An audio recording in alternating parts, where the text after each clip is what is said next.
আসসালামু আলাইকুম, আমি শাকলিন। আপনারা দেখছেন শাকলিন ব্লগ। আপনাদের স্বাগতম জানাই আবার একটি নতুন ব্লগ ভিডিওয়।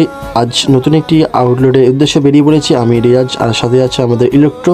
কথা বলতে বলতে সেই দোকানে চলে এসেছি। এই দোকানটা হচ্ছে পাঁচলা পানিয়ারা, উত্তর বেলডুবি একটি পাড়া গাঁয়ের মধ্যে এই দোকানটি। সেই দোকানের সামনে আমরা চলে এসেছি। সেই দোকানটা আপনাদের দেখাই। দোকানে এসে দোকানের নাম জানতে পারি। দোকানের নাম হচ্ছে ভেলোর চা। এই চাচা ইনস্টাগ্রামে খুবই ফেমাস, আর চাচার চাও খুব ভালো। তাই আজকে আমরা চাচার চা টেস্ট করতে চলে এসেছি উলবেড়িয়া থেকে, পুরো একদম পানিয়ারা উত্তর বেলডুবিতে। এখানে চাচার চা এসে টেস্ট করে আপনাদের বলবো কেমন চা। আর আপনাদের অবশ্যই আসার জন্য অনুরোধ করব যে আসুন, চাচাকে সাপোর্ট করুন বা চাচার চা টেস্ট করে যান। তো আমি অলরেডি চা নিয়ে এসেছি চাচাকে বলে, তো অলরেডি চা টেস্ট করছি। চা টেস্ট করে আপনাদের বলবো যে চাটা কেমন। চাটা টেস্ট করলাম, চাটা টেস্ট করে আমার খুবই ভালো লাগলো। আপনাদের বলবো আসার জন্য এই আউটলেট। ভিডিও ভালো লাগলে অবশ্যই চ্যানেলটি সাবস্ক্রাইব করে দেবেন, পারলে লাইক দিয়ে দেবেন। আজকের জন্য এখানেই দেখা হচ্ছে আপনাদের সঙ্গে পরের ভিডিও। জুড়ে থাকুন শাকলিন ব্লগ চ্যানেলের সাথে।